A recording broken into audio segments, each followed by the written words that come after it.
Exodus chapter 19, 20 and 21. If you are seeking God, feeling unsure about your spiritual walk, or wondering why rules exist in faith, today's whispers are especially for you. Let's begin at Mount Sinai. Before God gives rules, He gives identity. Notice that God did not start with, "Here is what you must do." He started with, "Here is who you are." Many of us live backwards. We try to perform first, hoping to earn belonging.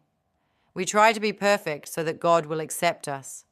But God speaks acceptance first. He tells a group of former slaves, people who felt insignificant, that they are now a kingdom of priests. That means they are meant to reflect God's presence to the world. And that truth still echoes today. You are not defined by your past mistakes, your failures, or the labels others placed on you. Your calling is to live as someone who reflects God's heart in your workplace, your family, your friendships, and even in your private struggles. Identity always comes before obedience. God then gives a surprising instruction. Why would a loving God create such strict boundaries? But think about it this way. Boundaries are not always punishment. Often, they are protection. Parents set limits for children near busy roads. Doctors set limits on unhealthy habits.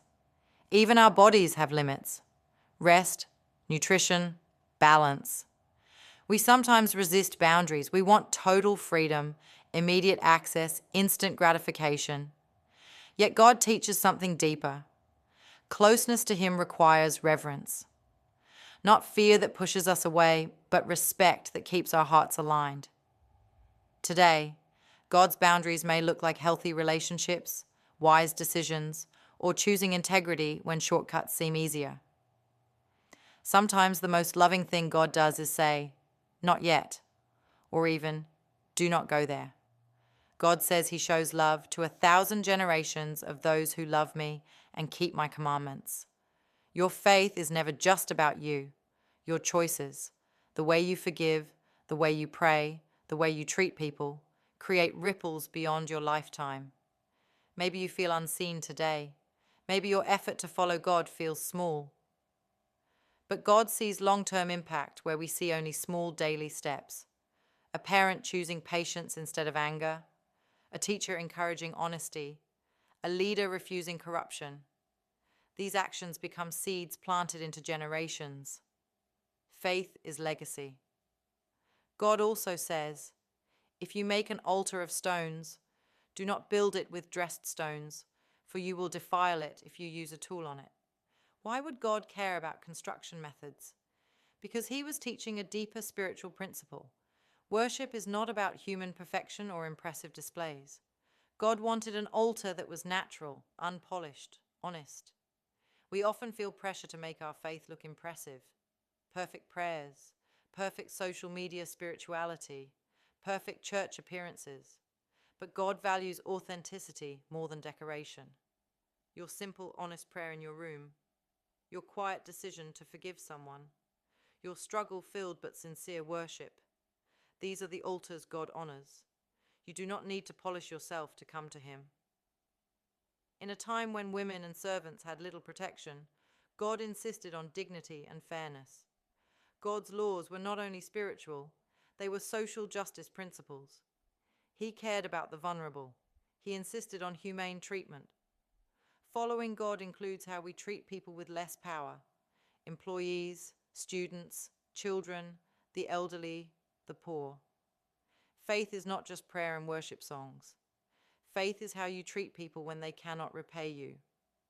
Another instruction says that if someone injures another person but the victim recovers, the guilty party must compensate for lost time and ensure complete healing. What a remarkable principle. God was teaching accountability, but also restoration. Modern life sometimes swings between two extremes, either harsh punishment or zero accountability. But God's justice includes responsibility and restoration. If you hurt someone, emotionally, financially, physically, real repentance involves making things right as much as possible. Apologies matter. Repair matters. Healing matters. God is not only concerned about guilt, he cares about restoration. This verse was all about limiting revenge. Before this law, people might retaliate far beyond the offense. One injury could lead to endless cycles of violence. So God established proportional justice, fairness instead of uncontrolled vengeance. Do we escalate conflicts or seek fair resolution? Do we destroy reputations over small mistakes? Do we hold grudges that grow larger than the original offense? God cares about everyday responsibility, not just big sins, but small acts of negligence, a forgotten safety measure, an ignored warning sign, a careless decision that harms others. Holiness is not only about dramatic moments, it is about daily integrity. So what do we carry from these experiences at Mount Sinai into our daily lives?